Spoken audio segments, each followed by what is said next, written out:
Assalamualaikum warahmatullahi wabarakatuh. Apa kabar anak-anak ibu semua? Semoga anak-anak ibu sehat dan semangat terus belajarnya. Nah, hari ini akan kita pelajari kisah keteladanan sahabat Rasulullah Shallallahu Alaihi Wasallam bersama Bu Rahmi. Memulai pembelajaran kita hari ini, marilah kita membaca doa dulu. Bismillahirrahmanirrahim. Raditu billahi rabba wa bil islami dina wa bi Muhammadin nabiyya wa rasula. Rabbi zidni ilma wa razuqni fahma. Amin. Tujuan pembelajaran kita hari ini, peserta didik dapat memahami kisah keteladanan sahabat-sahabat Nabi Muhammad Shallallahu Alaihi Wasallam.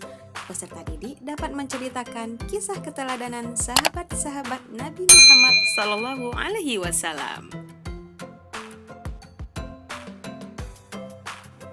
Kisah Utsman bin Affan.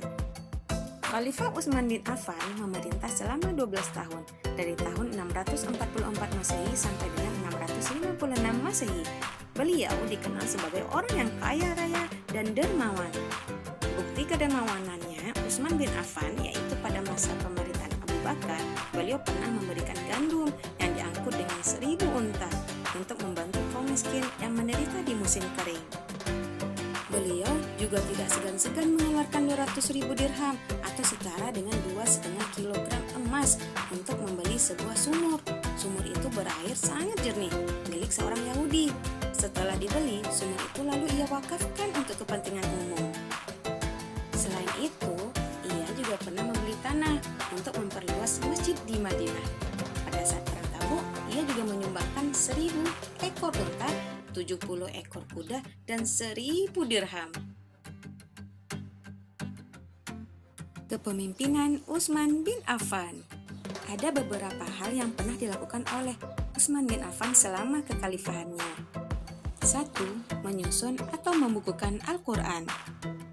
Di masa pemerintahan Utsman bin Affan melakukan kodifikasi, menyusun atau membukukan kitab Al-Quran, karena beliau khawatir akan terjadi perbedaan Al-Quran.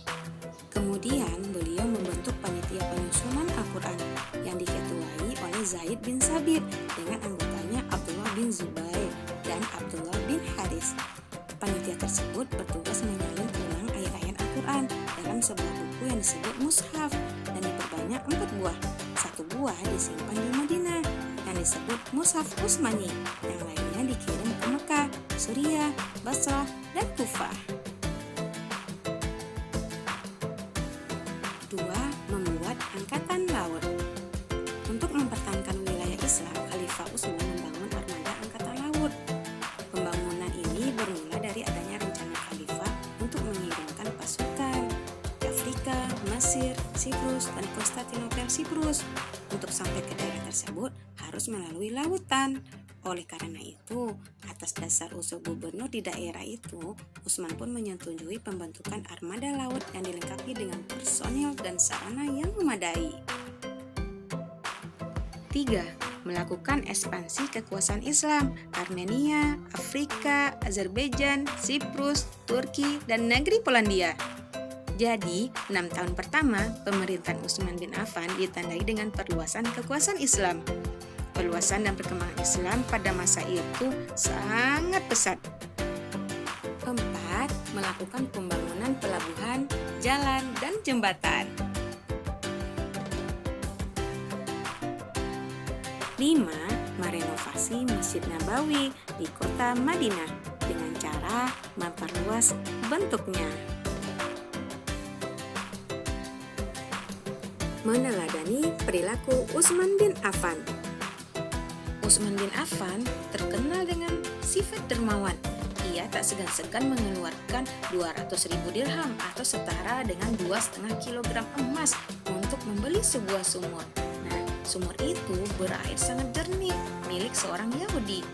Setelah dibeli, sumur itu pun diwakafkan untuk kepentingan umum. Nah, dalam kehidupan sehari-hari, kita juga harus bersifat dermawan seperti Utsman bin Affan. Rajin sedekah ya. Nah, lalu memiliki sikap rendah hati. Rendah hati itu maksudnya apa? Yaitu tidak sombong. Walaupun Utsman bin Affan terkenal dengan sangat kaya raya, namun beliau tidak pernah sombong. Nah, kita juga begitu. Jangan pernah sombong ya, selalu memiliki sikap rendah hati. Utsman bin Affan juga memiliki sifat sabar.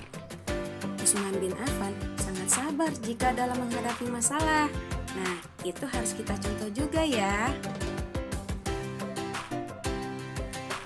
Kisah Ali bin Abi Thalib.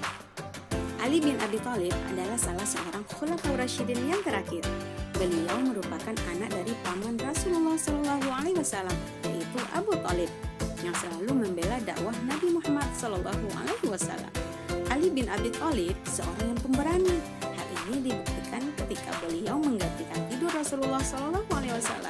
Padahal di luar rumah, pemuda-pemuda Quraisy ingin menyakiti Rasulullah SAW akan pergi hijrah. Pada suatu malam, ketika masih gelap gulita, tampak sekelompok orang-orang Quraisy yang membawa pedang dan tombak berkumpul. Mereka sedang mengelilingi suatu rumah yang saat itu ditempati Nabi Muhammad bersama Abu Bakar dan Ali bin Abi Thalib. Orang-orang Quraisy itu berencana untuk mengepung rumah Nabi Muhammad. Mereka ingin menangkap dan hendak membunuh Rasulullah di rumah itu. Namun mereka masih menunggu perintah dari Abu Jahal yang merupakan salah seorang pemimpin penduduk Mekah yang membenci kaum muslim. Sementara di dalam rumah, Ali bin Abi Thalib diperintahkan untuk berbaring di tempat tidur dan memakai selimut yang biasa digunakan oleh Nabi Muhammad.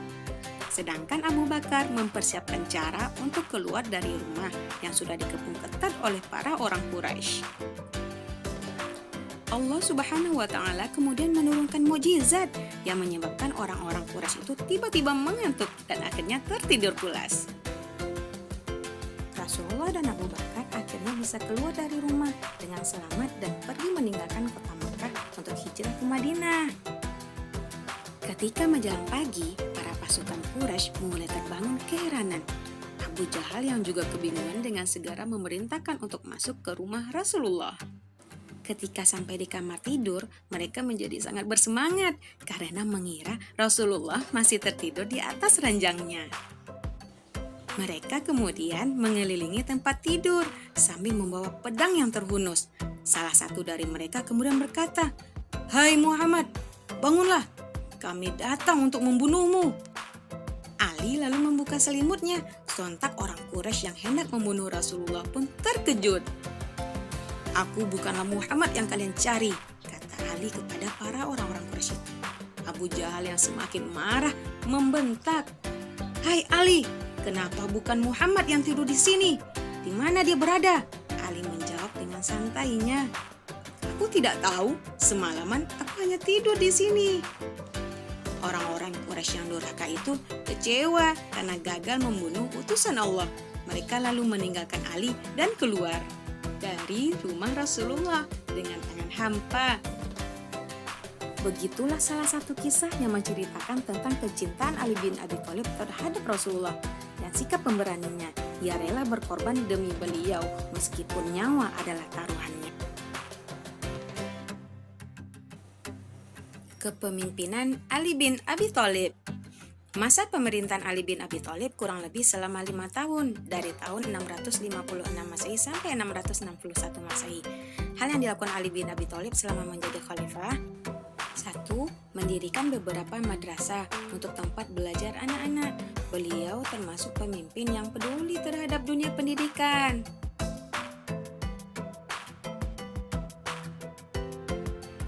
2. Mengharuskan pegawainya jujur, cakap, dan bertanggung jawab.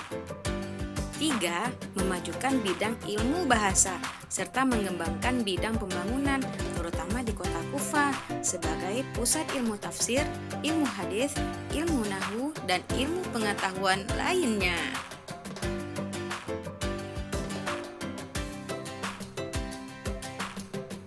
Meneladani perilaku Ali bin Abi Thalib. Pertama, pemberani. 2. Rela berkorban demi orang yang dicintainya. 3.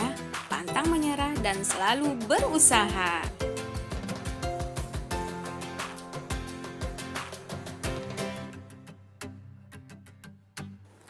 Alhamdulillahirrabbilalamin. Demikianlah pembelajaran kita hari ini. Semoga anak-anak ibu yang soleh dan soleha dapat meneladani sifat-sifat sahabat Rasulullah. Jangan lupa di like, comment, share, dan subscribe. Terima kasih atas perhatiannya ya. Assalamualaikum warahmatullahi wabarakatuh.